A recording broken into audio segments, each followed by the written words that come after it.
You ready, brother? I'm rolling. Yeah, I'm ready. How are you? Off, man. I'm good. What do you got going on over there? Nothing much. Today I have a couple of days off, so I'll go to my dad's house and help him out. You know, he's older, so. Yeah, so people want to know who How are you? are. Lakmal Antony or Anthony, however you want to say it, right? Yeah. Yeah.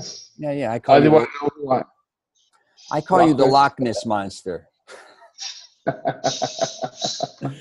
So what I want to go over today with you is something I've been wanting to go over for a long time on the podcast. I think you're the perfect dude to do it with. Let me shut this down. It's basically the struggles of maintaining, your weight. And I think a lot of people go through this, especially in the world of fitness, or I don't care if you're obese, you're thin, whatever the case may be. But what I want to get into is a couple different things regarding this. It's not just about people that are heavy having struggles to lose weight. I don't think a lot of people recognize a lot of people that are thin that are also trying to gain weight that can't hold any weight either. Because I kind of went through that as well. Yeah. But besides that, I also think you're the perfect person to go through this subject matter with me because of what, over the years since I've known you, usually we're in two places. We're either in Little Italy eating, San Diego, or we're at a gym. And, right? Yeah, it's true. And I would say most of the time, a lot of times we discuss weight because I think both of us, our weight does fluctuate when we see each other, and we don't see each other all the time. But when we do, it can weigh 20 pounds. In your case, I've seen you at 180, 250, over 300. So every time we see each other, even if it's once a year, we both kind of look different each time we see us. It's almost a surprise to one another. Right? That's true. Yeah, that's pretty true. Yeah. So, like in the last, month and a half, I lost 20 pounds now. You probably don't reckon, like I'm usually not this thin, right? Yeah. You're a little beefier. No, I'm thinner, you piece of shit. Anyways, I got up to like 215 again. Now I'm 190 because we went on a cruise and blah, blah, blah. But now, when I was talking to you on the phone the other day, let's kind of discuss what you've gone through in your life as far as wanting to get bigger at times, then getting too big, then trying to lose weight, having a problem doing that, your diet and all those things. So, well, it's a good start. Well, so when I met you, 2012, right around that time, probably. That's when I was like really, really good in shape. So what the best part of that was I think I had more time, right? So I think also I knew what I wanted to be as far as my fitness goals. I just wanted to be really, really, really functionally fit. So I was running 3 miles a day, and then I was still hitting the gym 2 hours doing CrossFit. So crazy amounts of dedication and time. Then I was eating mostly paleo. So at the time I had I could do it. And then also Joel, that he's a big portion of the reason of my fluctuation of weight. So I think a special needs kid is, as they grow older, the amount of time you have to dedicate to just their care, it can be just a one person thing. I mean, it's so encompassing. Plus we have two other kids. So when I first met you, it was just me and him. He was about 2 or 3 at the time, so he was relatively easy to take care of. You want to tell people what kind of happened with your son? So they understand kind of you're in a different level of raising this child than a lot of us. So Oh yeah, definitely. So Joel was born healthy, baby boy, no problem. He was around 7 pounds plus, very good.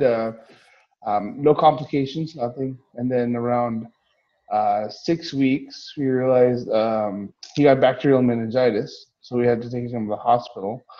And then life just changed from there. Everything was different, So because of that, Joel and I had to reconsider how we lived our life. So after he got sick, we were in the hospital for about total of 9 months.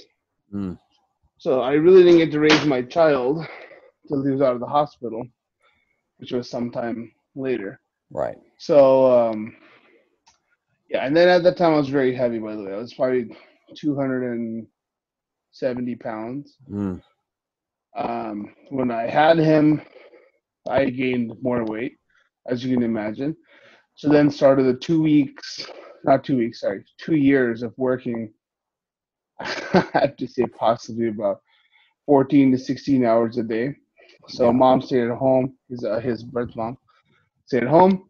Um, so the biggest thing I would say is that it was just you know, I had to reset everything. So with his mom and I didn't work out. So at that time, usually what happens when you break up, you get in shape.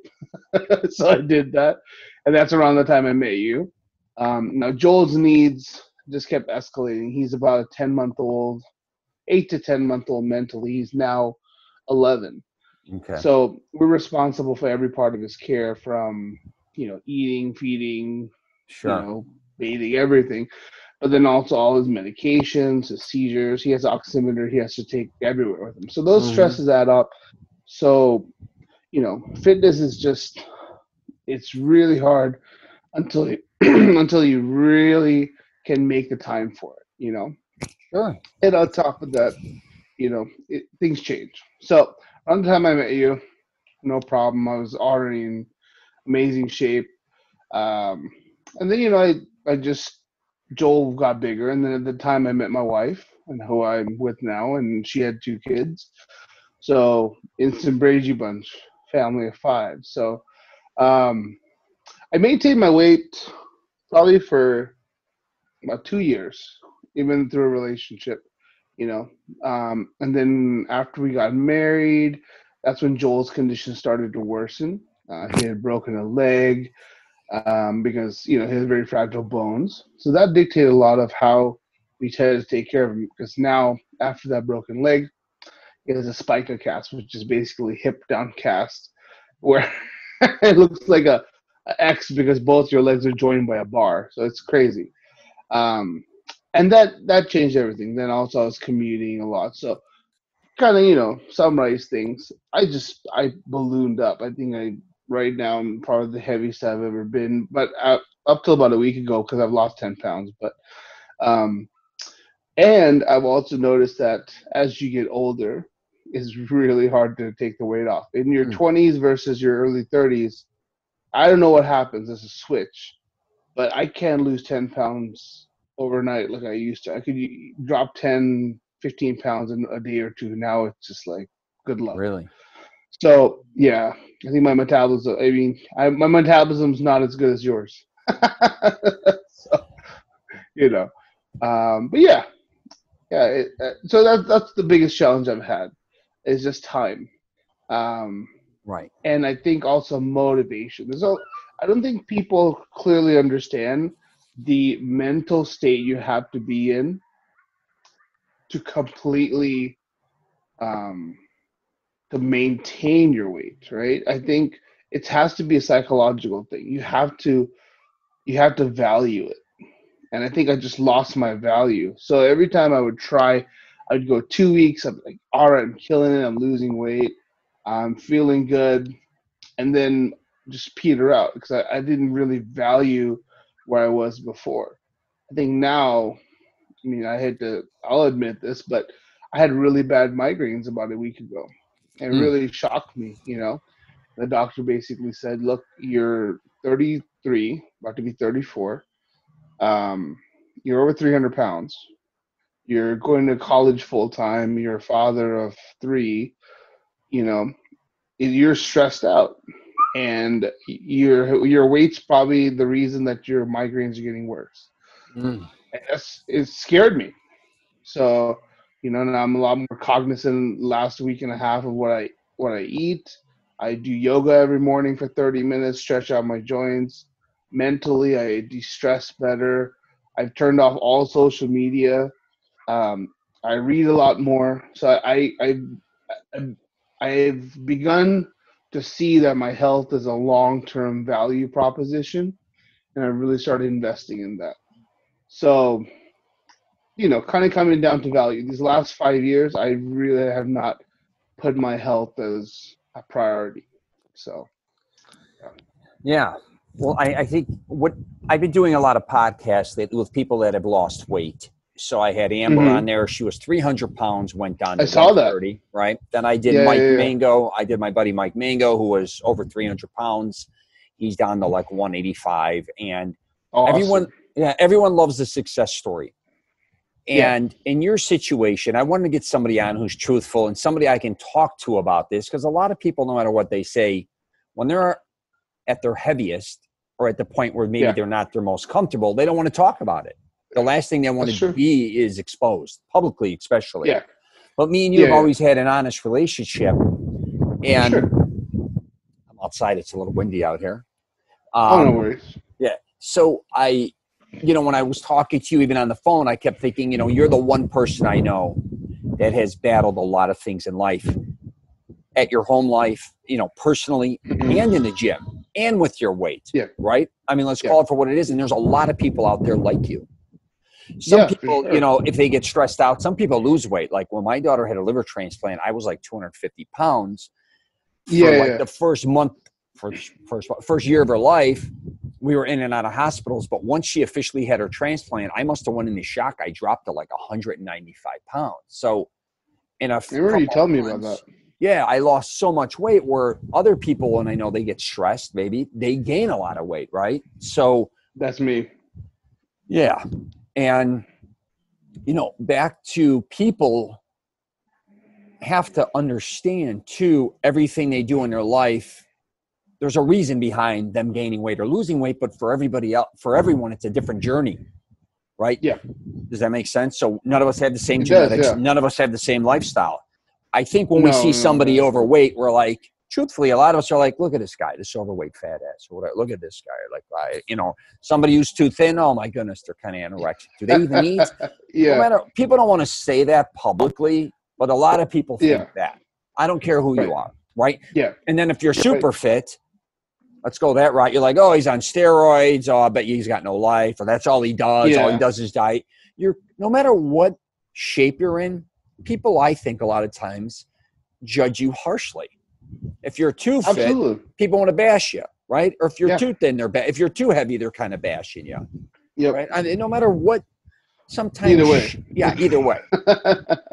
You just got to find your own personal happiness. But in your case, because you were training at different times to do things for shows and things, because you were taking it very serious. Even when I was with you, even your diets, because you were taking that very hardcore. Yep. So you're very big and strong still, I'm sure.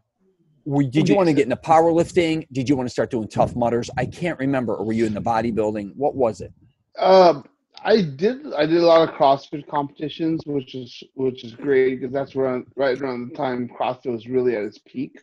And then also I did Olympic lifting. So I was, doing like the power cleans and like the snatch, and I was doing back squats, front squats. But I wasn't really at a competitive level at the point. The crazy thing is, you don't lose that strength. If you start, if you do a bicep curl, right, and you don't work out a bicep curl for years, it goes away. But if squats, I can still get under a bar and get right at 400 pounds without ever having worked out for a year, which is crazy. And you know me, astrographs the whole way, everything.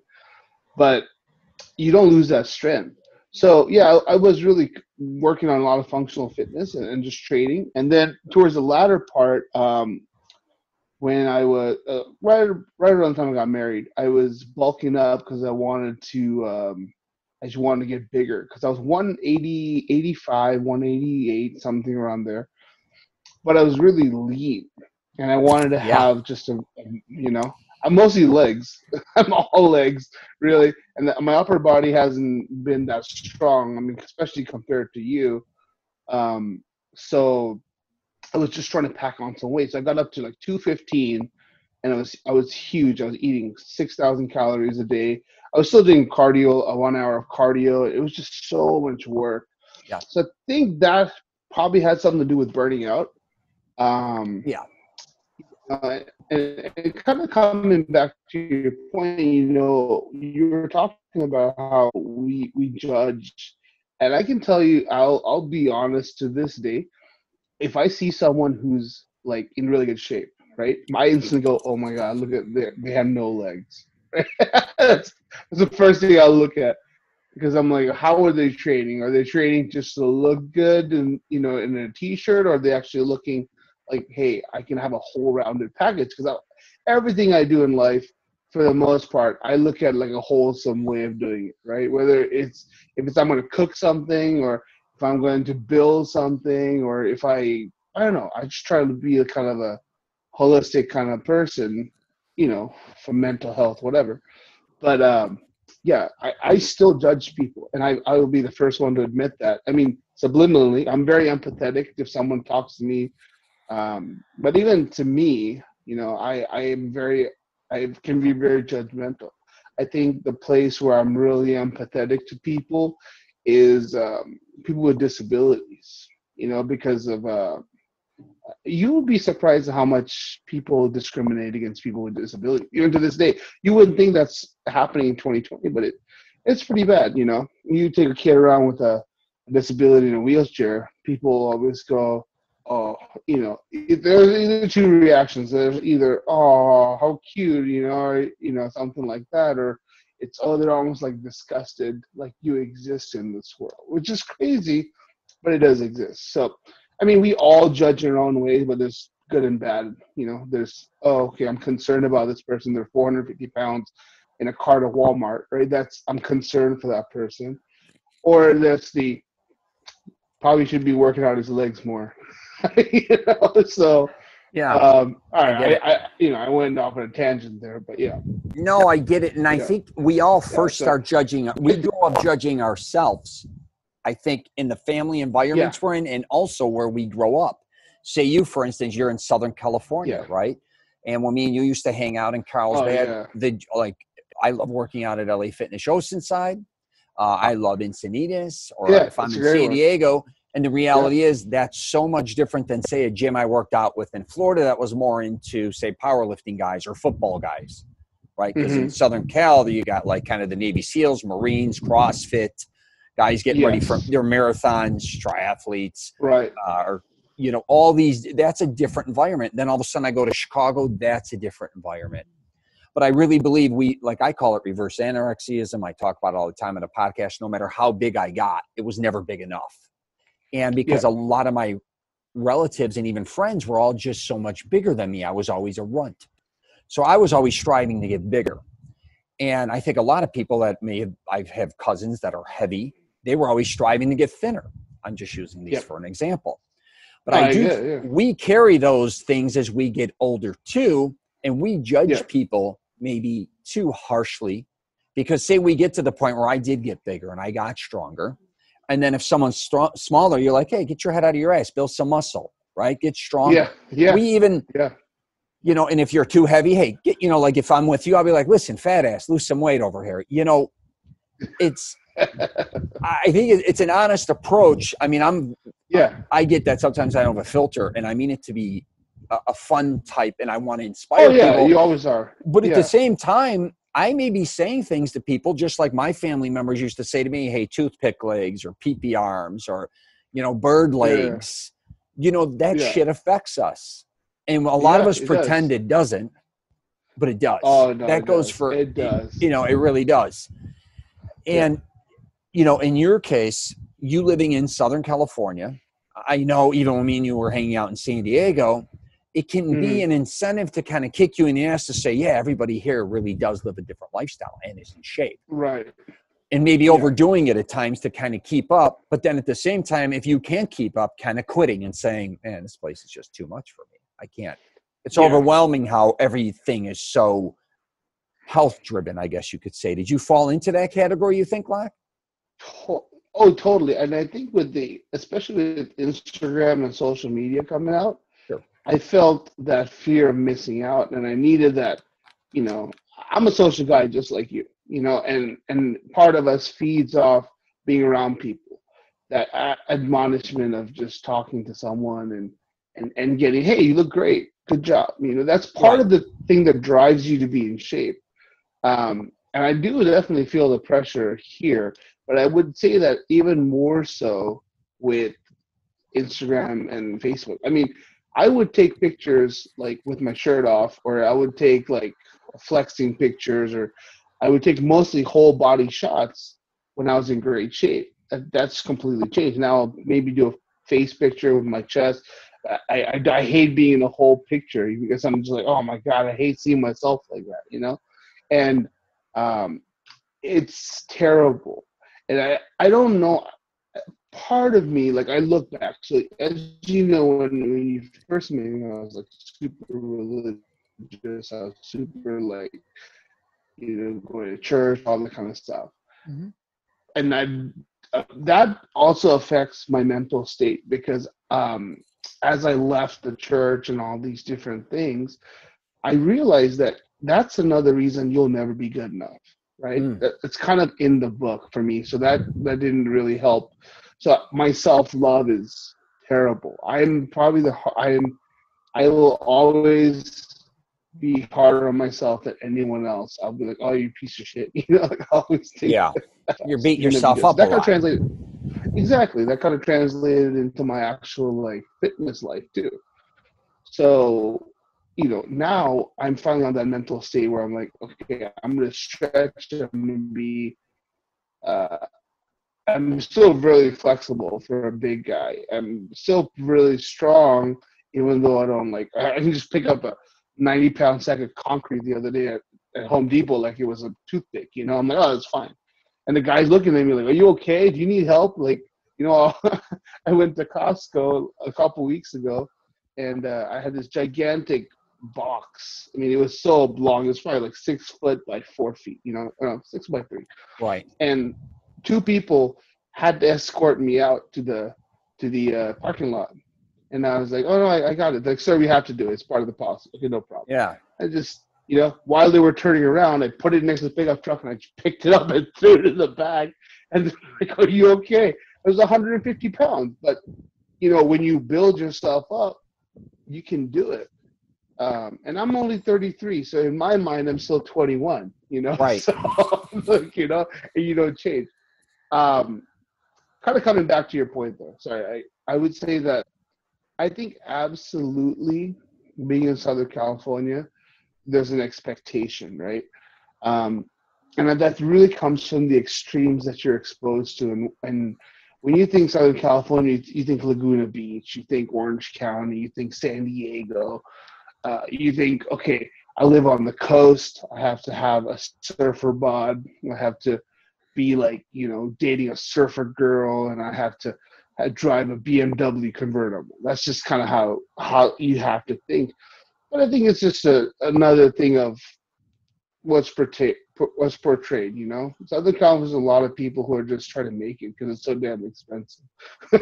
But when it comes to fitness, absolutely. I used to love going to the beach. I was at the beach 4 or 5 times a week. Now I'm at the beach 4 or 5 times a year, maybe once a year. Is that because you're heavier? You think, and you don't absolutely. When you were at your weight? Why you don't go to the beach? Gotcha. I don't go to the beach. If I go to the beach, I hate just sitting in the sand and doing nothing. So my kids are running around. They're having a great time in the water. I don't go in there. If I do, I'll wear a shirt, and I hate wearing a shirt in the waters. To me, it's like the fat shaming. It's like it's like when you wear a shirt in the water, you've given up. You put in the white flag up, and you're like, I'm a whale. I'm covering myself up. I'm going in the water. I'm not even kidding.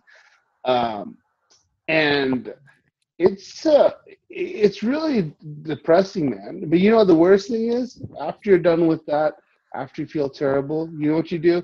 You go and get ice cream, and you go and get a burrito, and you just dig yourself in a deeper hole.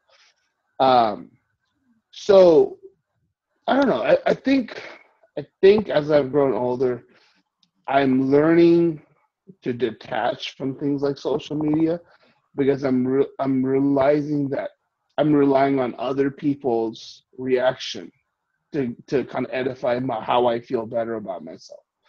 And I'm not even kidding you. This week I've detached. I have that constant response that I need. I need those clicks and I need those likes. But I'm always checking, the zombie approach on the phone. Something's on my phone, but there's nothing on my phone. But I've also felt like a lot of anxiety go away in this last week. I've meditated every morning. So it's interesting, especially in these times of quarantine. We don't see each other. All we see is our families now, right? And that's it. So where are we getting this likes from? We're just like, hey, social media, give it to me. But everyone else on social media is the same way.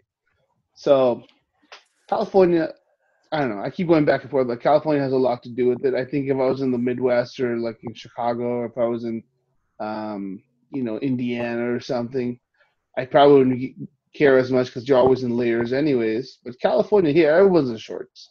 Everyone's in flip-flops. Can't hide. Like I say that in Florida, California, you can't hide. You can't wear layers for the most part unless it's nighttime. No. You look foolish. Exactly. Can't be. Exactly. Right. Yeah. Do you think, though, I see a lot of people like yourself, and this ain't a dig, when you do something with physical fitness or fitness related, you are an extremist. So, like, when you decide to do something, you're so hardcore into it. So, like, say me and you, like, I'd be like, okay, I work out at this gym. If I do anything, I'm going to do it for an hour and a half, call it a day, right? I may do some extra walking. I'm not obsessed with my diet. I get nuts when I get in the gym, and then if you remember, when I get out, it's over. Sure, I'd love to do other physical activities. If I'm going to go do mountain biking with Mikey, my cousin, or something, but I love to swim. Yeah. I'll go surf if I'm whatever, jump in the ocean, whatever. I'm afraid of sharks, but that's not even a good example. Hiking. It seems like a lot of people burn themselves out. Like, and I'd hate to say like yourself, because when you were in it, 6,000 I seen you eating like an animal, doing a lot of cardio, a lot of weight training. It almost becomes a part-time job for you. But then when you can't do all those things, it's kind of like you give up on it, because you can't do all 100%. The things you want to do. Instead of saying, you know what, I'm going to back up. I'm only going to do an hour. I'm going to do 3 hours a week in the gym, or 4. I'm only going to do Monday, Wednesday, Friday. In your case, it doesn't seem you're either all in or all out. That's kind of my personality. Absolutely. I think a lot of people are like that. Do. That's a lot of people. I think that's my point. It's either like when they diet, they got to take on these ridiculous diets that they're not going to keep up with, right? To a certain point. Or they eat a bunch of junk food, or they don't give a shit. It goes from one extreme to another to just say, hey, let's have some portion control. Let's figure out what I'm doing that's helping and hurting me within my diet. Not becoming obsessed with diets. That you're going to, and I've been there. Say you're eating 6,000 calories. I did that for 20 something years. Tried to do 5,000 calories, 250 pounds. That's not going to last forever. It's fun to do, right? But it's not going to last. It's not. Right. And in your case, because your weight, you're a guy who weight fluctuates. Why take on that level unless you're going to do a competition? Why do you kind of do that to yourself? I think it's like a expectation that I've set for myself. I think once you get to certain peaks or certain valleys of your fitness life, you kind of understand what it takes to get there. Sure. So you understand that it's an all or nothing approach. You understand, but I think a lot of it has to do with the way we're taught. Like, so I'm an immigrant. I came from a different country, right? Sure. And for me, you were always taught, because food in America is everywhere.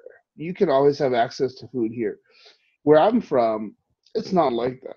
You have a certain amount of resources and you eat what you're given. So, and then in the back of my mind, I can still think of my aunt telling me, clean your plate, eat every single piece of rice, because we eat rice and curry from where I'm from.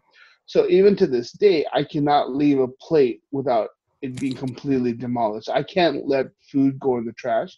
And this is something I had to realize when I first got married, and my other 2 kids, they are very picky eaters. And to me, that's like, it's tough, but they would always throw away like food. And to me, it drove me up the wall. And because in my back of my mind, I'm like, no, you have to eat everything. You have to eat everything. So, but then I will be the first to say that I have a food addiction, Okay. honestly. You know, Right. I love food, Yeah. you know, and now it's just like you said, portion control. Um, yeah, so I definitely have a food addiction, and I've never actually never really told anyone about that. I told my wife. I told Mm-hmm. maybe one other person. Sure. Um, and it's that, you know how like people say the fear of missing out, FOMO, or whatever, right? It's the And that's for me with food. If I see like a dessert and I don't eat it, I have that fear of missing out. Oh, I'm never gonna eat it again, right? Or if I go to if I go like I love Mediterranean food, my favorite food. Um, and I see some shawarma, right? Mhm. I'm like, oh, I'm getting like a falafel sandwich. I have to get that too because I'm gonna miss out on it. I'm never gonna get to eat it again. Which Absolutely. is, if you if you think about it, it's like the stupidest thing in the world, but you will force yourself to do it, you know? And it's something that I still struggle with to this day. I mean, I was literally at Costco yesterday, and I'm going through all my stuff. I had a list of stuff, and I typically don't deviate from the list, but I bought stuff that I didn't need to, you know, because of, oh, my wife and I love to bake. We love to make. She makes first focaccia from scratch. You wouldn't know that it wasn't from Italy. It's like that good, right? And we use like really good unfiltered organic olive oil, which is, most people don't know. You don't let olive oil sit in a bottle for years. You eat that as fast as you can. You're Italian, you know that, right? So, and we make everything from scratch. So I was like, oh, I'm gonna miss out on this olive oil. It's probably never gonna be at Costco at this price. Boom, I got it. You know. Yeah. So I think this journey now I'm on, probably this week, has been really enlightening. So it's really interesting that we're talking about this. But yeah, man, it's a lot of fear of missing out. It's a lot of Yeah. I have to eat this, I have to do this, and I have to do it 100% extreme, or I have to do nothing at all. And I think America in general is like that. I think you're 100% right, because we everything's so damn cheap, right? Everything's so damn cheap. You go get a donut, it's 75 cents, Right. right? All the fast food But is they're like, cheap. I mean, compared relative right, to healthy food. Right. yeah, right. And we're just like, oh, here's quantity, you know. Oh, buy this extra value pack, you get, you know, four more or something for Yeah. 50 cents more or whatever. And they're just that is being shoved to you psychologically everywhere you go. And what we don't get is quality. I remember when we went to Europe in 2018, I loved it. Yeah. I absolutely loved it, because you paid for something like that was absolute quality. I mean, you're Right. talking like Portion control. Yeah. oh yeah, a small sandwich about this big with Panini. prosciutto, a fresh slice. Yeah, Yeah. exactly. Like a Gruyere cheese, maybe Panini. some greens on there. Sure. It looks great, and it was like €4, right? But that's the quality you would pay for a $15 sandwich in the States, right? Over there, but it's like €4, and that was normal. Even when you went to like get off at a train stop and you wanted a croissant, right? It was the best croissant you've ever had, and it was a euro 50, you know. And what it really challenged my mentality, because I grew up in the States pretty Hmm. much, you know. I've been here since Sure. I was 11. But when I went over there, reset my mind to thinking, wow, do you really need to eat so much? Like, you don't need to. It's, why don't you get something that's small Yeah. and just eat to what you need instead of eating to when you're full? Um, I think more, I think, I don't know. I'm not a conspiracy theorist. I had to put that out there. But I think that whole food pyramid, right, it has to do a lot of what people are obese in this country. Like, Yeah. They you say that. don't need that Sure. shit. You don't, Right. yeah, you don't. I mean, even Italians who are some of the best food I love, right? We make pasta from scratch here at our house. Yeah. And even for us, now we eat a little bit, right? But Yeah. Italians, they've been doing this for thousands of years. They eat just a little bit. That's it. They don't overdo it, right? They eat Right. tons of olive oil, don't have heart disease. How is that even possible? It's because of all the fake stuff that we put in here with this fake food pyramid. So Um, I almost hate to say this, but I think that living in America, you're destined to be obese just from your influences from your food, everywhere you go. Unless you were raised with the mentality like, you only eat what you need instead of eating to be full, it's really hard to maintain your weight here. Because any immigrant I know that comes here Yeah. from Sri Lanka or instantly gain 20 pounds. Instantly gain 20 pounds. Right. Different foods. Well, Crazy. so I always found that interesting too, because growing up in an Italian household, if you look at the way American Italians were eating, especially Chicago, which is one of the most obese cities in the world, not only the country, Hmm. is Yeah. again, when you eat pasta in Italy, it's a small portion, right? A salad is made for health, all those Right. type of things, right?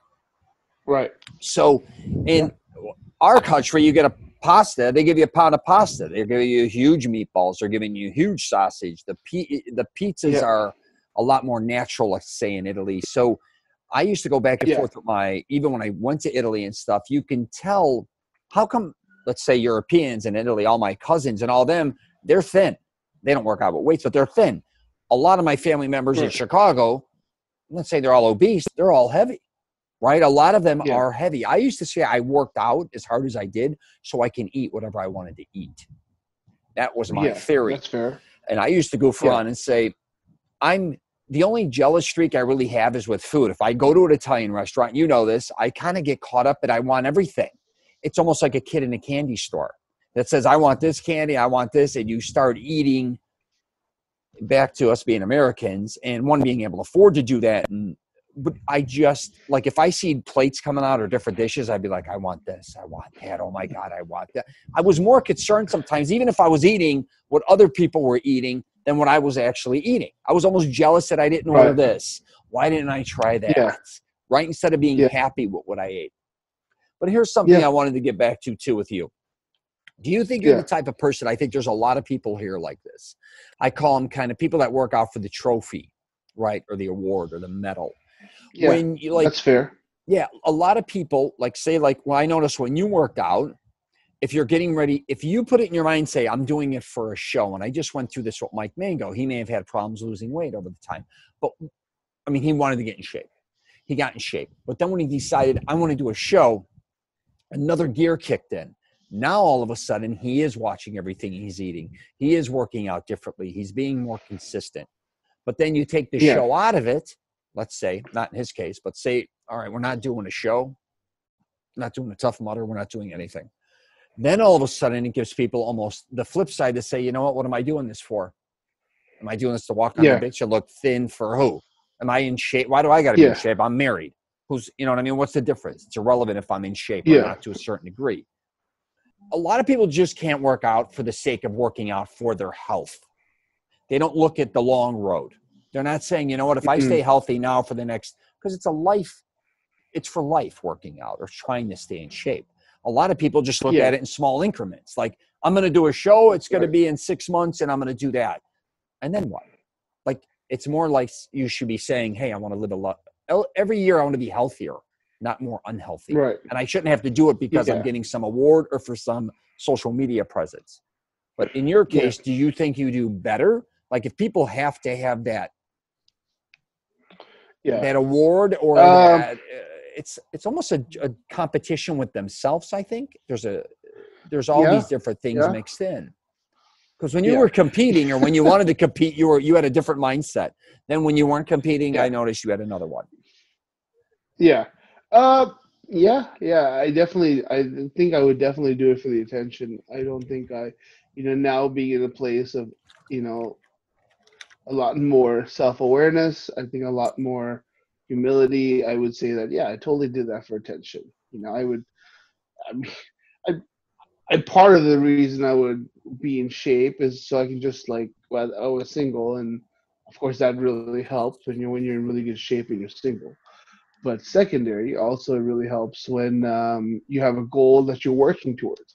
I don't think that you know I don't think I could be completely happy if I was just working out every morning. Like I would get out on the bike, or I would just do cardio consistently like a routine. I don't think I'd be happy. until I got to like oh, I can show this off, you know, and I can flaunt it. And I think that comes a lot of with my self-worth. I always feel like I've missed out on opportunities, so that sometimes um, I feel like I have to try in other areas to make myself seem more than I am, you know. But I think the older I get now, I'm a little bit more self-loving to understand, like, that's just fake stuff, man, you know. But yeah, I like to work out for goals. I mean, I did a Spartan race 2 years ago. Absolutely killed me. I mean, it was torture. It was so hard, you know. But then I also thought, like, if I was in, and the guy I did it with was my really good friend Robert, who actually we met because he needed to get in shape for the Navy. And here I was at 270 pounds when I first met him, and I did a whole like routine, and he was probably 100 pounds less than me, and I did that circuit fast, and he's like, how are you not exhausted? I said, well, you just condition your metabolic rate, you know, and your stamina. And then I started training him, and then we at the same time we both lost weight, and that's around the time I met you. um, but we did the Spartan race together, and I would have destroyed him at 180 pounds. I mean, I would have left him in the dust. But here I was, you know, he had to wait for me at every obstacle, every obstacle. And we finished it, and I have a medal. All right, cool. Um, but at the same time, I still like, oh, I did a really, that was a really shitty thing I did. I could have done better. I should have been in better shape. You know, I'll still do that. Still do that. So, um, yeah, it's really challenging. I think also when you get to a certain part of you being a parent, that affects a lot of it. Being a Of special course. needs parent, I Yeah. mean, you, my wife will tell you that we were doing really good. We both, I mean, she had lost like 17, 18 pounds in like Hmm. 12 days. Just we were kicking into another gear for 3 weeks, Yeah. and then Joel had a seizure, and then Mm. instantly our world is turned upside down, and instantly goes from, hey, here's structured meal plans, or here's structured this, to, oh, now you're gonna eat at the McDonald's at the bottom of the hospital for 3 meals a day, or you're gonna, you know, or you're gonna I've been there. go Yeah. grub. Yeah, yeah, you have, yeah, absolutely. You know, so um, you really have to focus. But I think more than focusing, I think it has to be, like you were saying, portion control. Yeah. It just has to be eating to what I need, and then that's it. And Even if it learning throws, and learning what is making you gain weight and lose weight. The reality is, a lot of times people will be like, eating sure, McDonald's makes me gain weight. The reality is, it may not just be McDonald's. It just may be you're not it's not. exercising. The times you're eating, are Yeah, you getting enough rest? What are you yeah, drinking as well? Are you drinking a lot of alcohol, not yeah. alcohol? And I'm not here to preach to anybody, but Right. you know, I think too, and I discussed this with Amber, which kind of blew me away. She was like 220 or 230 pounds, right? And then she got Mm-hmm. up to 300 pounds, almost unbeknownst to her. She was gaining that much weight. And what I think the one thing people want is look at your clothes. You know, I discussed that. If you're growing out of your clothes, you know, you got to use that as a regulator. But I Yeah, think a lot of people too that are heavy, they don't want to go spend the money, like lose weight and then spend money on a new wardrobe, the reality of it to a certain degree. Uh, I think it's almost opposite. I would say. I would oh, say do that you? because I like, for me, I don't want I don't want to buy new clothes.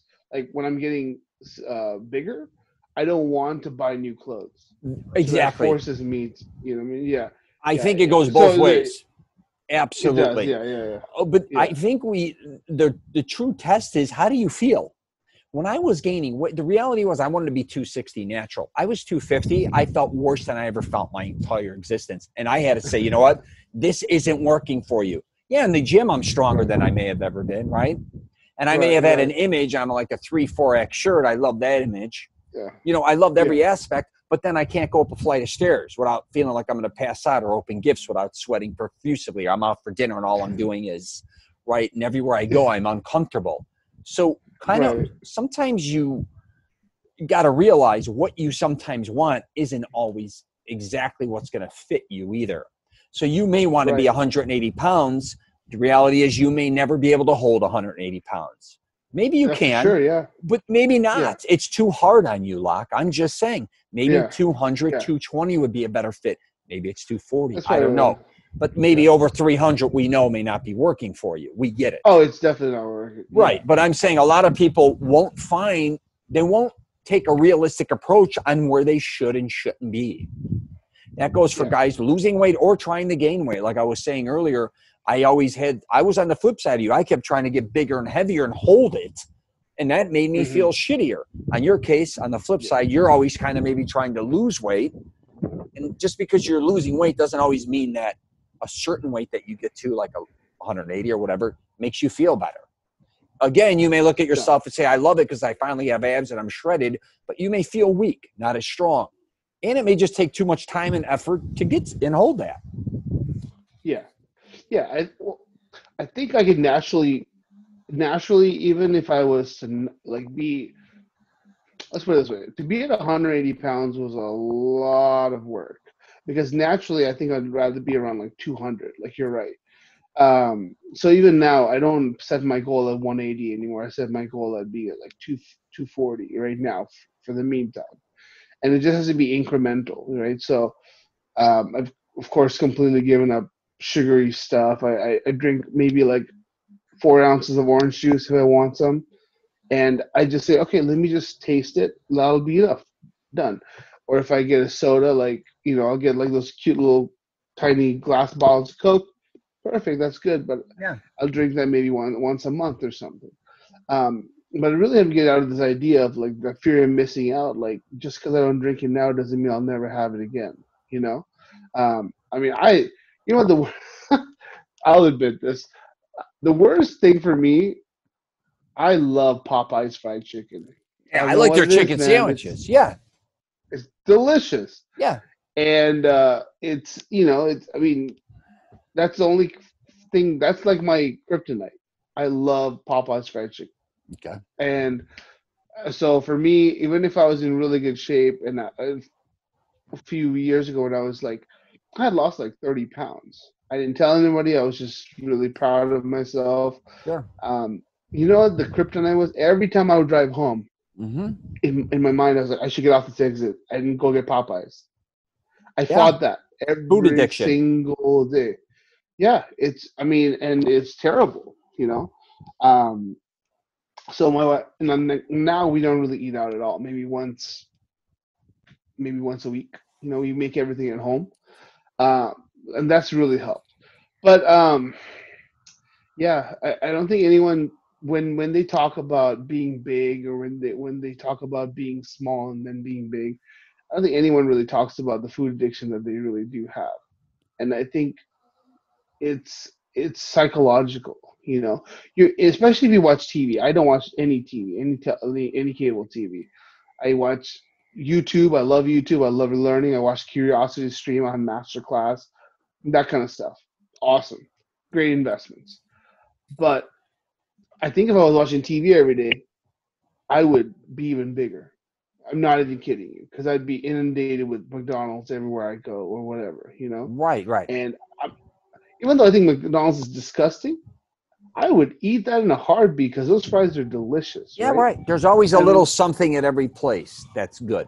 Yeah. Anyway, with fast food, I think a lot of times. Not all of them, but like you could say chicken nuggets at Chick-fil-A are good, right? I'm just saying, or their sandwich is good. Yeah. And Popeye's chicken is good, and whatever the hell it is. Yeah. Sorry, I was just checking on my boy here.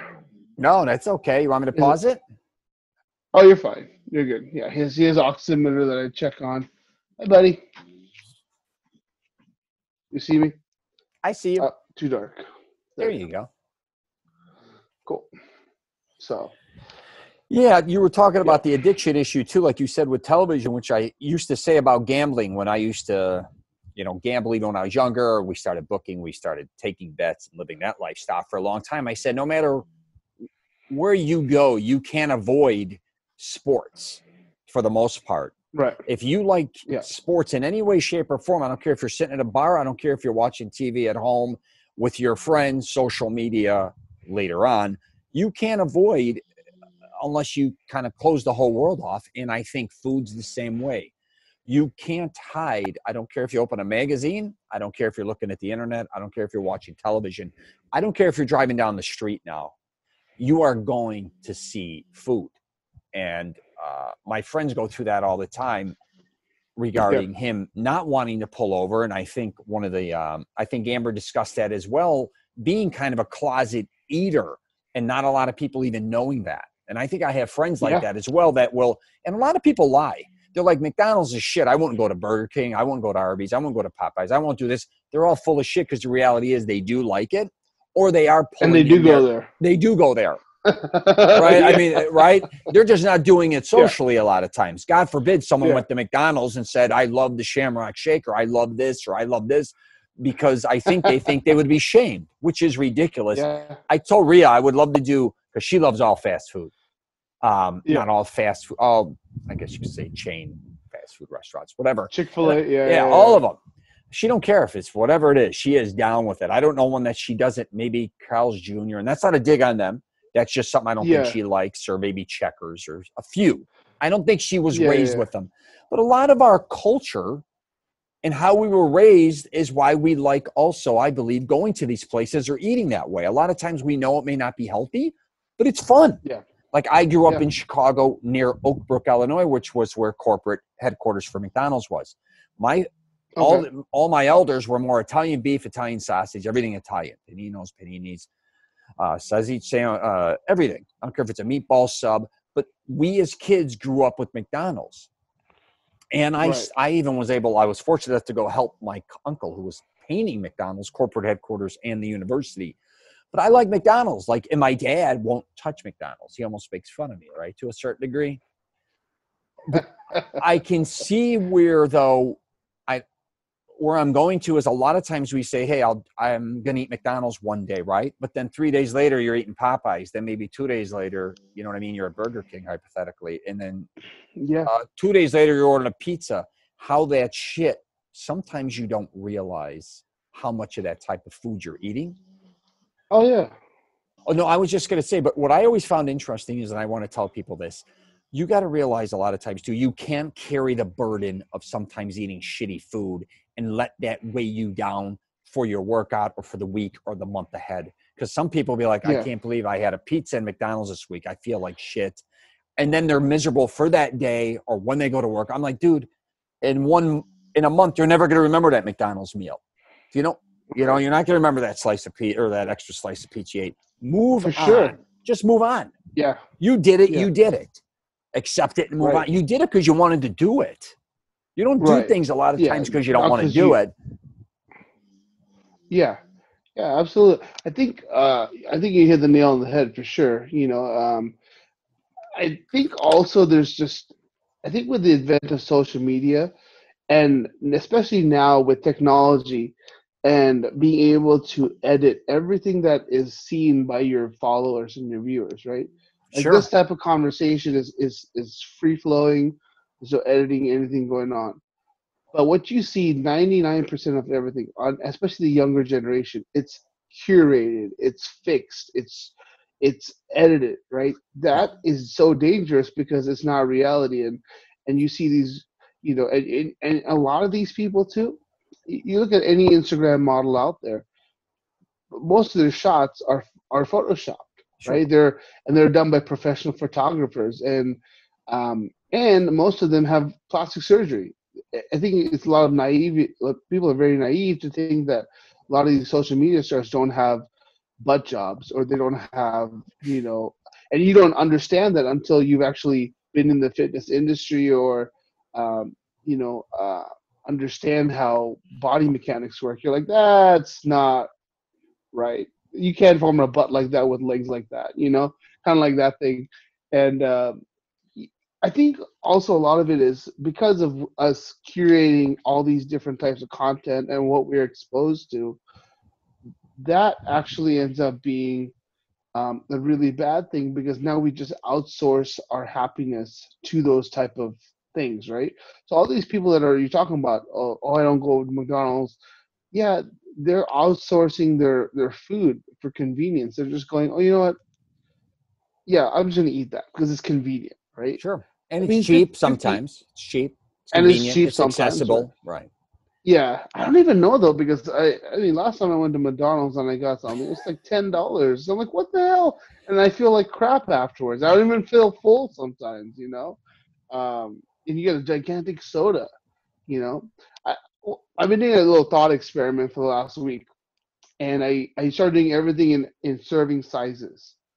That what actually the serving size on the bottle is. So I'll start measuring. So a serving of orange juice, right?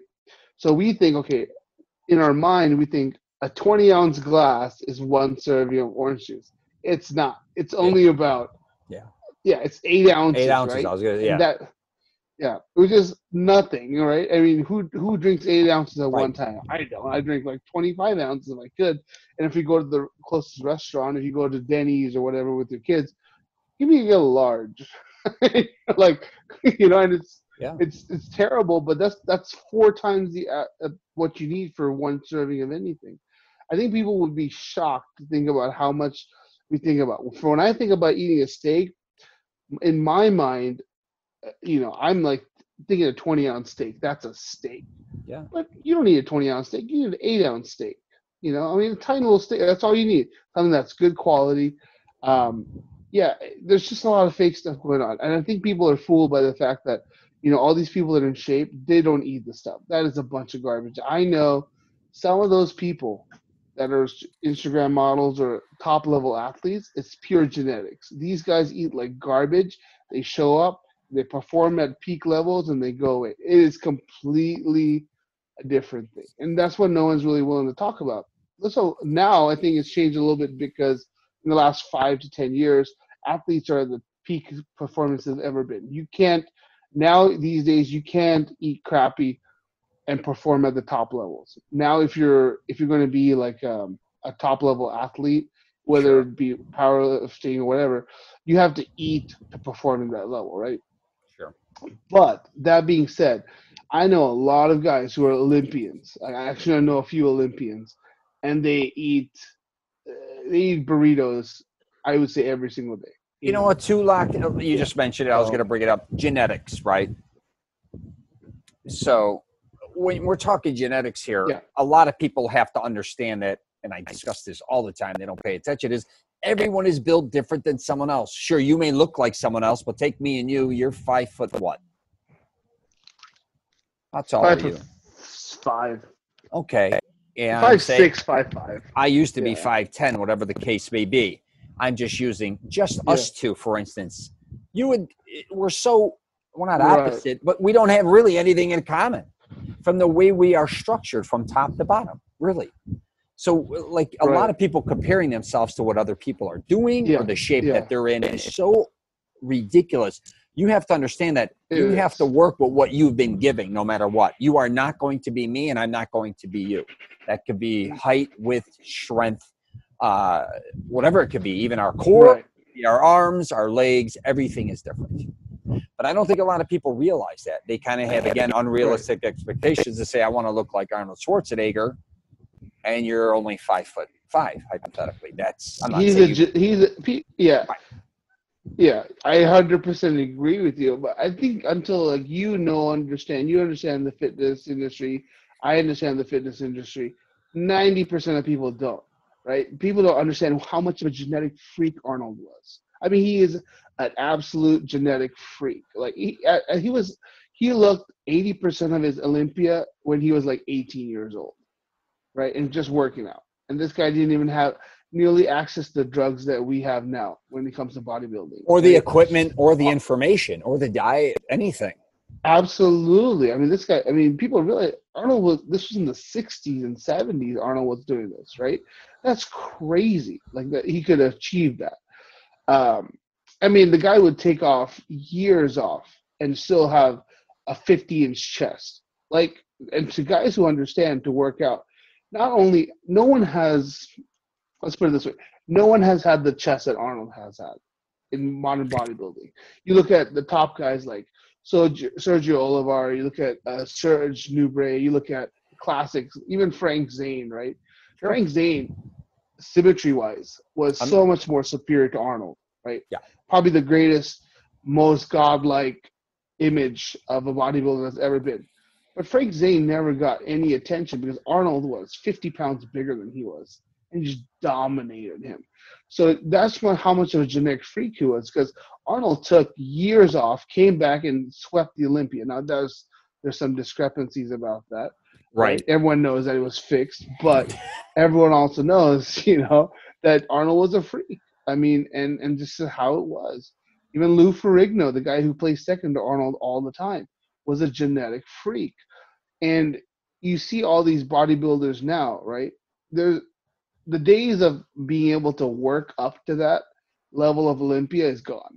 You have to be absolute genetic freak to make it there. And it comes to, especially like even Instagram models, for one, right?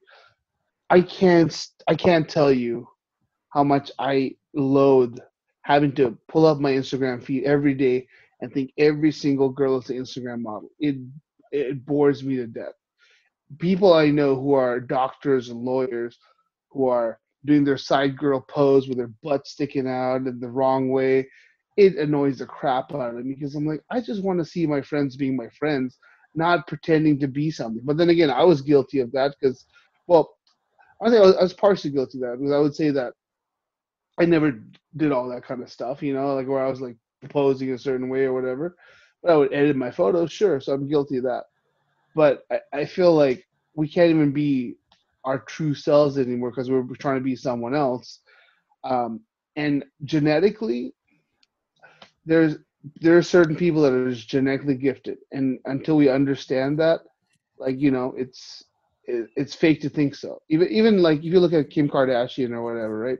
Kim Kardashian, before she got all the work done and got married to Kanye and whatever, she was just symmetry, like she was very beautiful naturally, had natural curves. And most women from the Middle East, like Armenian, they do have very beautiful physiques for the most part. Persian women, right, and Lebanese women especially, that naturally had that identity. And then they hit their 30s and it just goes downhill. Whereas if you're Filipino, you can look like you're 30 for Like about Rhea. 50 years, like Rhea. Yeah, they don't crack, that old expression. They remember? don't crack. Yeah, exactly. So it's interesting how people forget genetics plays such a role, and we're just trying to play God with a lot of these things. You and I have a very good understanding of not taking supplements. I've known you. I've never seen you ever take any single supplement, and I'm the same way. I've taken Flintstone protein, vitamins, right? But you and I, Flintstone vitamins. yeah, That's all I think. Yeah, still to this day. Yeah, I haven't taken supplements in 20. That's what you need. But well, you whey protein in a smoothie. If I get a smoothie, they throw whey protein in it, I guess. Right, and that's all you need.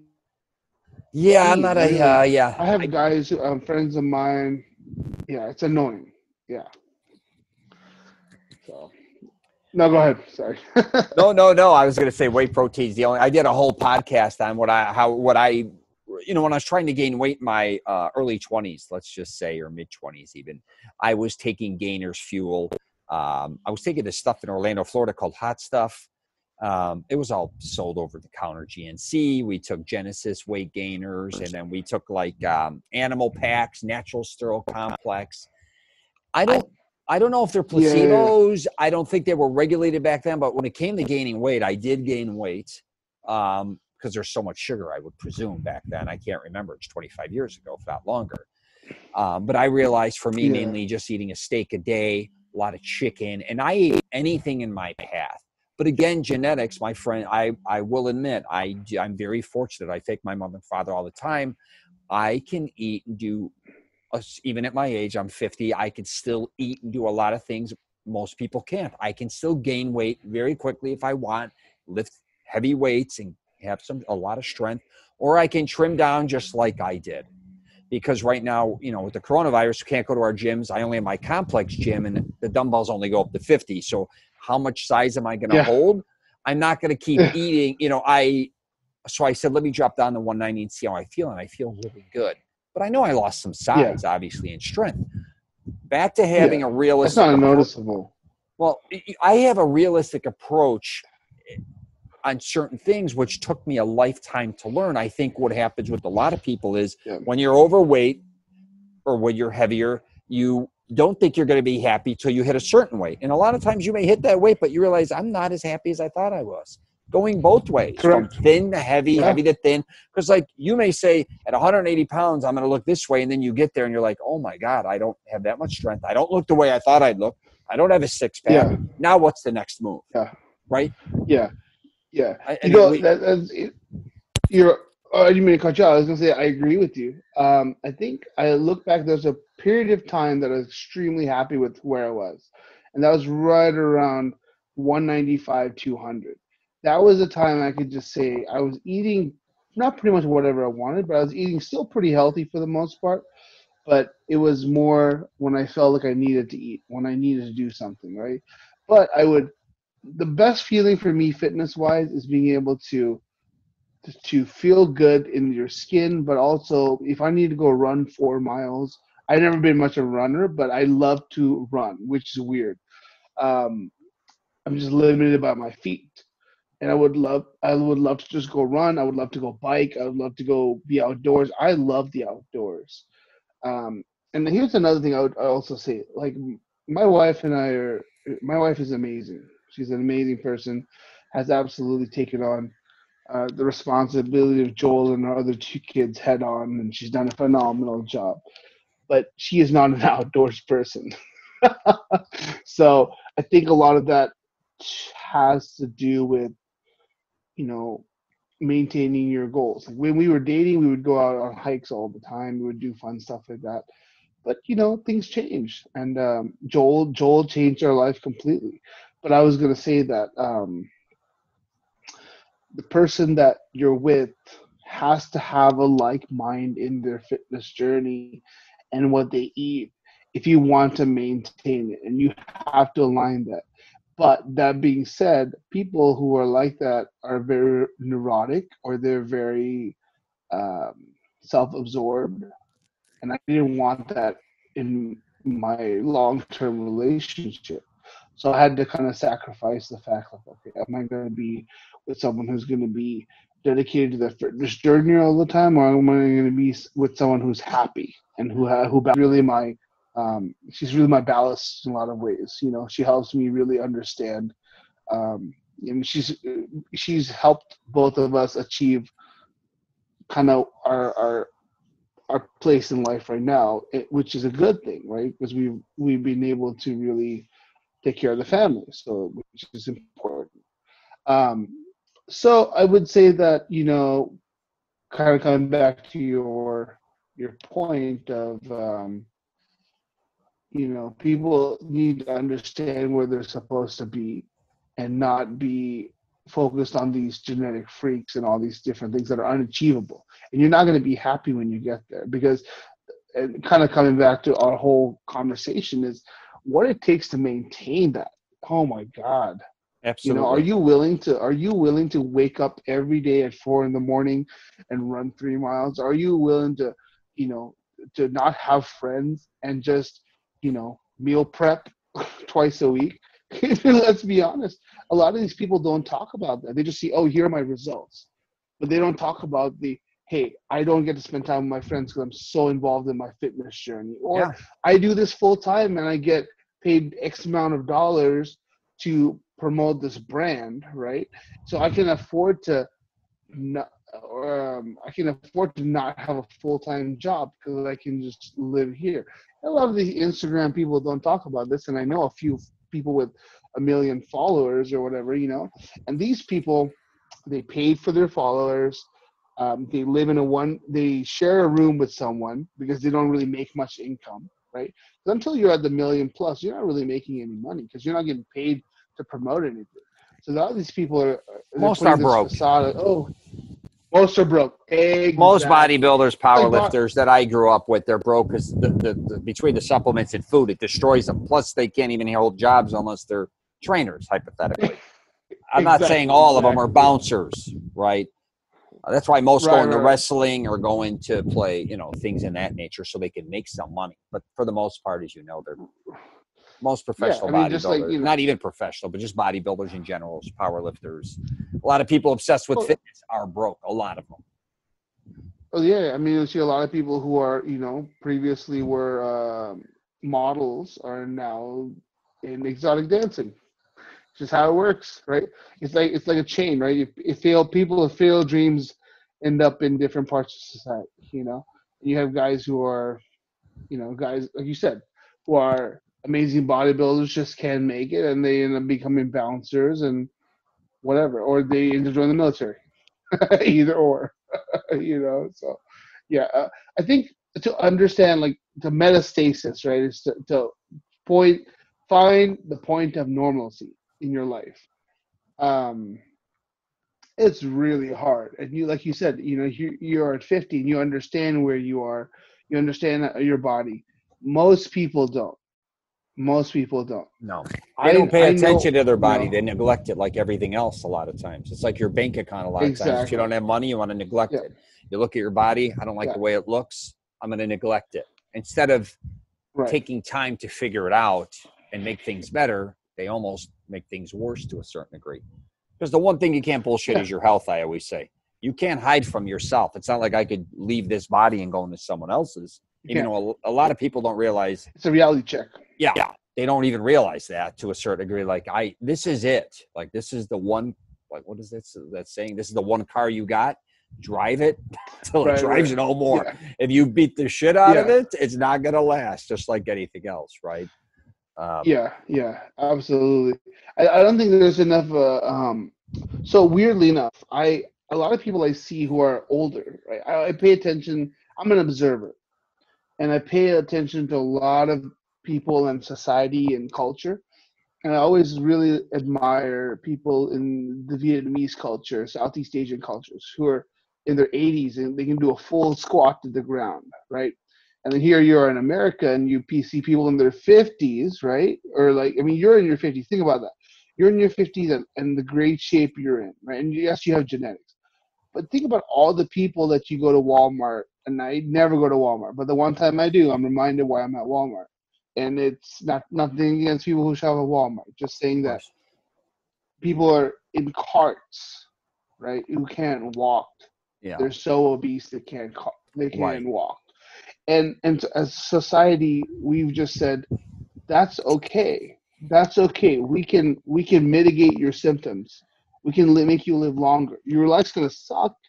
We have the medicines to make sure it's okay. I mean, it's the same reason if you go into if you watch a TV commercial and you see all these people with like high blood pressure in the commercials or rosacea or whatever on their arms, right? Or any type of condition. They look nothing like that in real life. Those people are paid actors, and people with high blood pressure don't look like they're in shape. Let's be honest, right? And people who have, who struggle with cholesterol, very rarely are they people in shape. But in these commercials and all these different things, they're living exemplary lives. That's not the reality of it. Most people with high blood pressure are, taking 5 to 6 medicines a day to stabilize it. Instead of saying, hey, look, let's just fix your diet. Let's just fix your cardio. Let's just do that. And I'm not the biggest fan of Bill Maher, right? Bill Maher is on the left. He's a little bit of a commentator. He used to do that show, Politically Incorrect. Sure. He's a But that famous guy, comedian. He's very educated. I mean, he's a very smart man, though. oh, for I'm not sure. saying I Oh, follow him by any yeah, means, but yeah, I get where you're at yeah, with him. Yeah. Go ahead. yeah. He always says, look, we can have all the Medicare for all we want, and it'll cost a bunch of money. But the biggest fix is fixing the food system, fixing how we eat. And If the way you we're do that, programmed. The way we're and programmed. the way yeah, If you look at yeah. I mean, commercials again, everything is about, say, fast food or not living like, that. And then on the other element, it's take all this medicine to make you feel better as well. So eat this food and then take this medicine, or like, again, I'm yeah, just it's using the extreme. counterintuitive. Yeah, exactly. So Yeah, it's like, here's a yeah, Domino's commercial, which we like pizza, but there's nothing yeah. wrong with having a pizza or having McDonald's. It's the excessiveness and programming you Every to day. feel, or pushing it Yeah, so much. Anyways, go ahead. yeah. And people also forget that stuff tastes so good is because it's full of crap.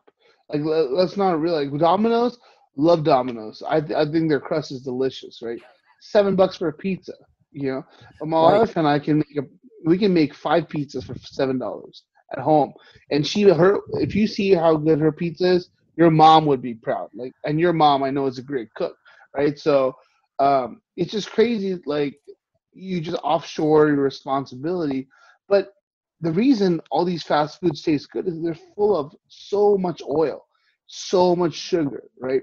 I mean, think about why we like ketchup. Why do we like ketchup? Because it's full of sugar.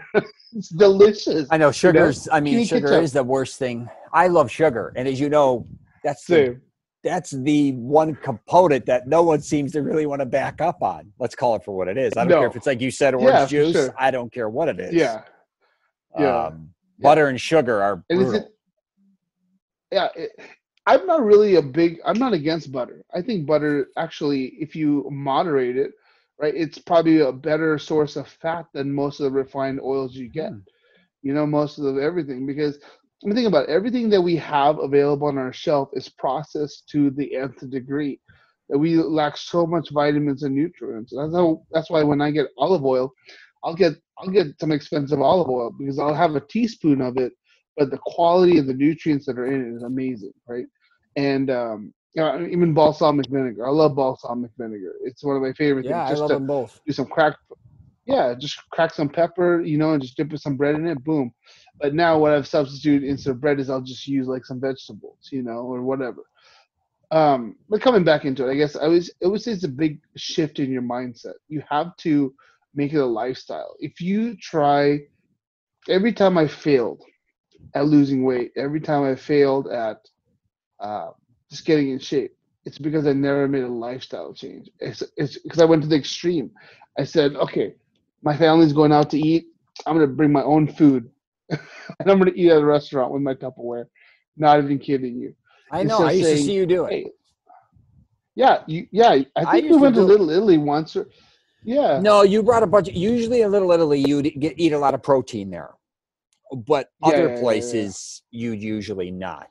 Sometimes yeah, you'd eat out. We'd eat yeah. out in the patio Sometimes area or somewhere. But I get what you're saying. that's true.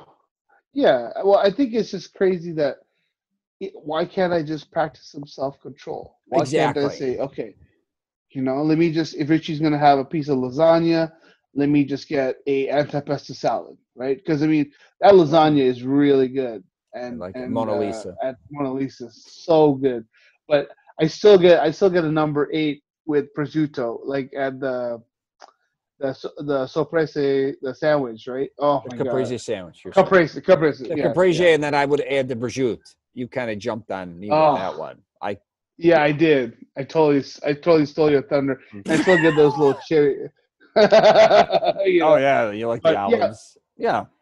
so good, so good. But I mean, even now, like I do in moderation, you know. So why is it so hard for us? I think to actually have um, self control. It's so hard. Like Hmm. oh my god, man, I can't Do tell you you. think you have an When I go, addictive personality though, La? Like a lot of I people that eat? don't. Oh, you don't. It's just food because you don't No, seem to I ever think it's just drink. food. I've never seen you do drugs. You don't drink. You are No, one of the healthiest guys I know as far yeah, as that goes. But then when it comes to food, and I think there's obviously millions of terrible. you out there, hundreds of millions of people Yeah, worldwide that then on the flip side, go through what you go through regarding food addiction. Why does it have to be so yeah. excessive, you think? I think it's just the amount of choices and convenience open to you. You Mm, know, I mean, now especially like if I wanted to, I can just go get something. Um, I mean, I just graduated with my degree in finance, so I'm understanding a lot of systems and different things, right? And credit, and I think the ability for people to spend more, they've been given the ability to make bad choices as well. You yeah. know, because if you had someone with $4 and they had the choice of buying enough groceries to last them 2 days or spending $4 on one burger, they're not gonna go spend it on that one burger. They're gonna buy enough groceries to last them a couple days, right? But now with the advent of credit and credit being so excessive to so many people, we just were easily able to spend that money, and we're easily able to, buy something. Like for example, right? I am a huge credit card guy. I pay off my credit cards every month, but everything I spend, I get points. I rack up points and I travel to Europe for free. That's who I Yeah. am, right? You get points too from traveling too. So, um, but um, if I just had to spend it on cash every month, like I went to Chick-fil-A, and I've been protesting Chick-fil-A for 2 years, not because of the owner, but because they contribute to whatever, they lobby, whatever. Anyways, so Okay. politically, I was like, no. And then here we are, the pandemic, and then my wife's like, I really want Chick-fil-A. I'm like, I really want Chick-fil-A too. So I hadn't been to Chick-fil-A in 2 years, and I go up and I roll up and we go crazy. You know what the bill was for 4 people? $57. Mm, yeah. $57. If I was paying cash for that, I would have been like, nope, I'm driving past. But I had my Amex. I'm like, whatever, I'll put it on there and I'll pay it off, and then I'm like, cool. I did KFC You know? yesterday for $60. Um, we got a bucket of chicken tenders, but we fed what, six of us, maybe 5 or 6 of us. That's pretty good. That's pretty Yeah, good. Rhea's favorite. I told you she loves the fast food, and we've been eating at home a Yeah. lot. Yeah. Yeah, and not going back to you didn't go through this, but growing up in an Italian household, and I discussed this with Mike Mango, is our family's always throwing food down our throat, right? And they want to overeat, overfeed us, and they don't realize it's not necessarily that healthy. Especially in the 70s, they didn't know any better, just like smoking or drinking or anything. They really didn't know how, Right. what things were. But I realized when I got older, the more I ate around my family, it almost became a part of my identity, where if I walked in someone's house, they wanted to feed me, especially Chicago or anywhere. Yeah. If I see you, let's face it, my identity with you is, Rich, let's meet in Little Italy first, or let's meet in a gym. Right. It's kind of one or the other, my life. But my family loved the heavier I got, right? They loved when I was 230, 240, 250. No one's saying, hey, you're overweight. Because I did lift weights. I did look like kind of a guy who was, I guess, maybe a smaller power lifter. I guess that was my shape, my frame. But they loved it. As soon as I started to lose weight and say, get down to 220, 210, are you sick? What's wrong with you? Why aren't you eating the way you ate? Sometimes we also fall into an identity with certain people, family members, friends, colleagues, where you feel more comfortable maybe being heavy. They like you being heavier. You may be funnier that way. You may be, there's no jealousy hypothetically, because when you get in good shape, a lot of times the reality is a lot of people, they don't necessarily like that. It's what I'm trying to say to a certain degree, because they may feel that That's true. you're just, not that you're throwing a dig on them, but like if you have a friend that you're both heavy, say, and then one gets in really good shape, how's the other one taking that? Some it doesn't bother, and some it does. And I think that's it's a reality.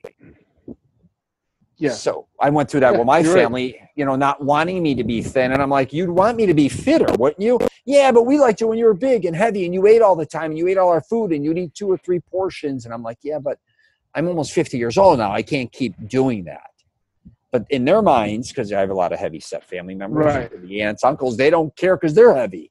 And it's almost like you're saying, this isn't healthy, right to their face, and they don't want to accept it not being healthy. They're like, no, you're one of us. It's like a smoker. I always said a lot of people don't want to quit smoking because all their friends smoke. It's a smoke break. Get together. But the one who quit smoking, you're like, he's not one of us anymore, right? Yeah. Do you kind of find that? Yeah. You go through that in your life all the time, the time. Yeah, when you go, it's we call it the Sri Lankan aunties. Because we have aunties and uncles. We call everyone auntie and uncle. We don't ever call people by their first name. It's a cultural thing. So when you go to their house, they'll be the first one to say, how have you been? It's been so long, blah blah blah. And life's been good to you, like you're fat.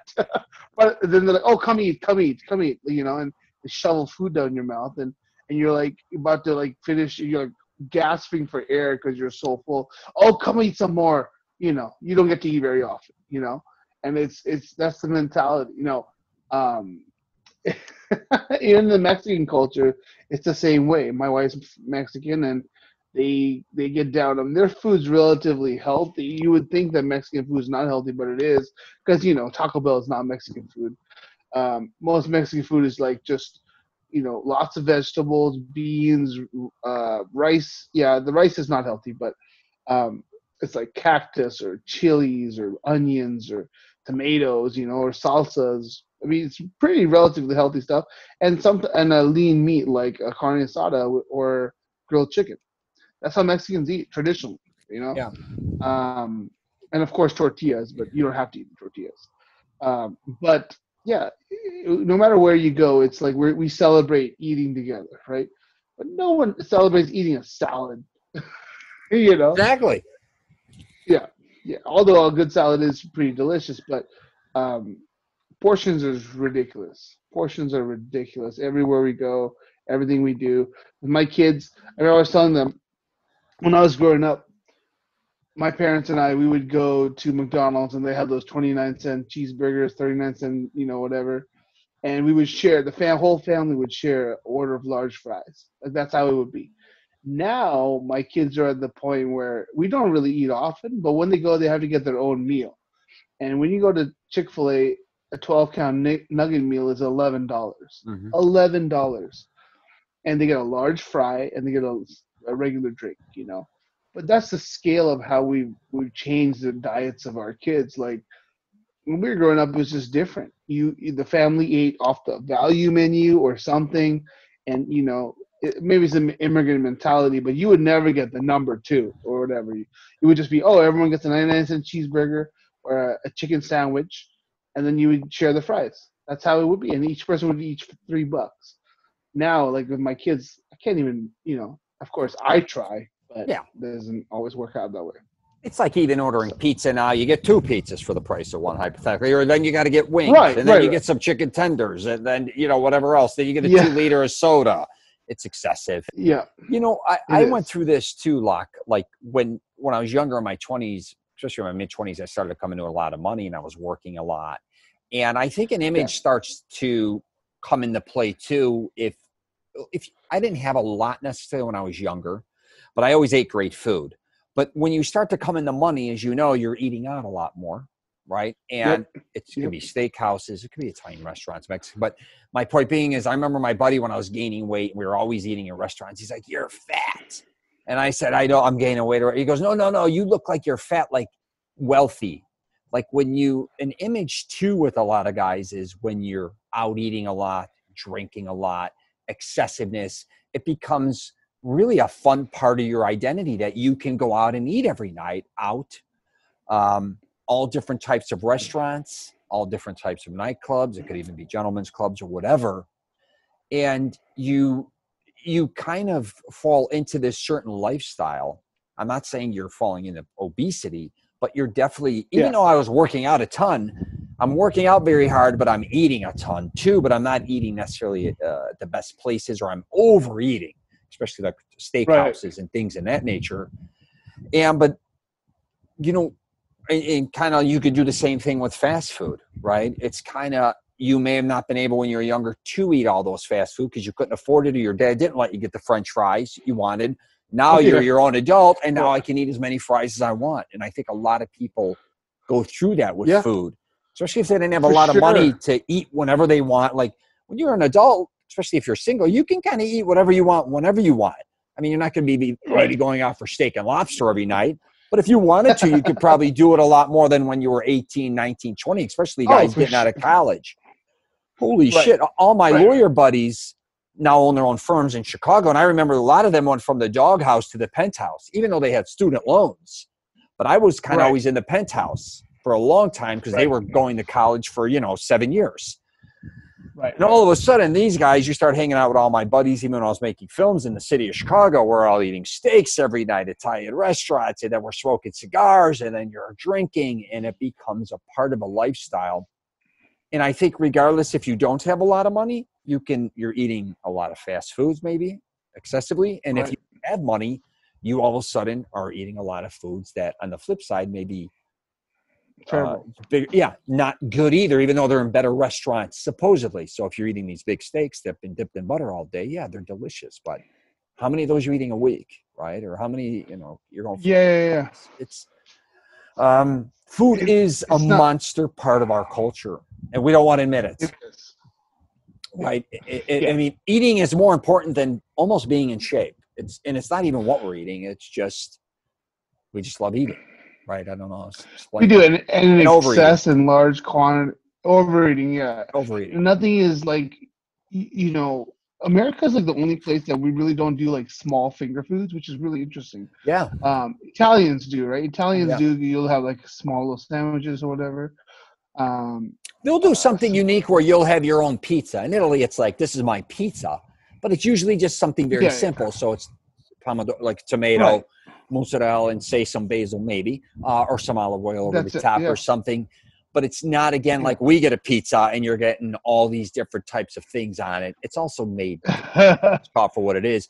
But they're paninis or the paninos, as you know, or, there's a lot of lunch meat and antipasto and things. But again, when you go to ours, it's extreme. It is. I mean, look at the Chicago deep dish. You go to, Giordano's or Luminati's or something, and you're getting a pizza that could feed, and well, that's like $20. Sorry, to feed a family. Well, that's lasagna. I mean, basically, that's a monster lasagna. It's pizza lasagna, and I grew up with it. It is a lasagna. It's a lasagna pizza. Yeah. Right? So, Chicago's brutal with the comfort food because it's really affordable. If you go to Bono, I'm related to the Bono Beefs. It's called Bono Beef. Okay. Portillo's. Yeah. You have, I don't have to go through the whole chain of different, but a lot of food there is absolutely delicious. And the sandwich can run from $5 to $8. But if you get a big beef or whatever, it's going to blow away a lot of times a burger. But again, you're talking even these Sausage sandwiches. I don't care if it's a Polish. I don't eat Polish, but hot dogs even. Delicious, affordable food. And even when I go to Chicago, I'll have 2-3 beefs in a week like a goddamn animal because the mindset is I'm not going to be able to get it again. Or now I can get it in Florida. But I think a lot of times when we go to certain places, we eat excessively because we think we're not going to have it again, or it's, all the time. Shit, all the time. I mean, even it could be local. And we'll be like, who the hell knows when the next time I'm going to go to Best of Juan, when Best of Juan Pizza, like, in Cardiff was it's only 15 miles away, but you're like, who knows? So let me get a large. Right? It's like, all right. Do you really need all that? Yeah, all the time. Yeah, and then I'm a Best of Juan Pizza. I got to go to VJ's, right, for the donuts. Yeah. So I'm picking up, VG's. Yeah. And then I'm going to pick up a dozen donuts there. Before you know it, I go, well, if I'm here, I might as well go to Little Italy. I'm so close. I got to pick up a bunch of lunch meat here. Like in my mindset, that's how makes me feel good and comfortable. And I love bringing food to people. And I think a lot of people have to acknowledge that food it's our life. It's our family. It's whatever. So, all right, brother, we don't have to go on and on. I'm going to wrap this damn thing up. You got anything else to talk about regarding food, you fat bastard? No. No.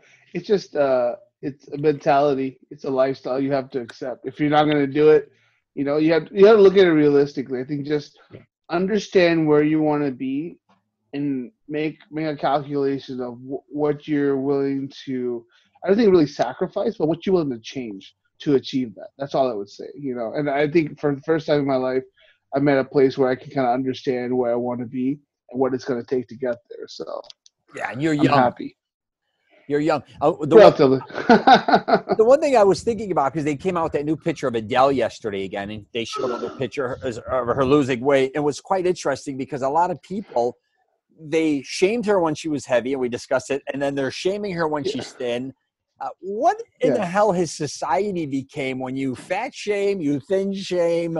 You're getting, I don't know if she's healthier or not. I don't know how she went about it, but would you want somebody to be more healthier? I mean, if you say right. If you say she's pretty now, that means she's ugly then. No, I think Adele was very beautiful then. She's beautiful now, but the point being is the world lost its mind? I mean, it's really, totally. I think a lot of people getting in shape, you want to almost frown upon because making it sound like, oh, you weren't happy with yourself before. Well, you didn't know what she felt like. And it doesn't even have to do with publicity. I'm saying maybe she just didn't want to be heavy anymore as she got older. Just saying. I agree. I mean, my wife and I were talking about the whole adult thing is because, like, look, was she heavy set before? Sure. Maybe she had a really hard life that made her sing that amazing music, right? You never know. But then she made a positive choice to get healthier, and you're going to come down on her because guess what? You couldn't do that yourself. Like, let's be honest. Most of the people say you can be a certain weight or anything like that, and it's okay. No, it's not, because at a certain point you have to understand you're gonna die. Like you can't or be you're like, going to end up with I'm 400 diabetes, or you're going to end up with heart Right. issues, right? I mean, not I mean, always. Some people are right. heavy set and live long, but it's the personal individual's choice. Correct. But as a society, are we going to say it's okay? Because we have to understand, like, I'm heaviest I've been in, I'm 300 pounds, and I Wait, how can much are you admittedly, right now? How much did you just say you were? I'm now like 305 because I was 312. Gotcha. I've lost like 7 or 8 pounds. Okay. Thanks. But yeah, I was gonna say, like, I can still go out there and still do stuff with my kids. I'm still very active, even though I'm a big guy. I can still go lift stuff. I can still go do whatever. And I'm not like limited.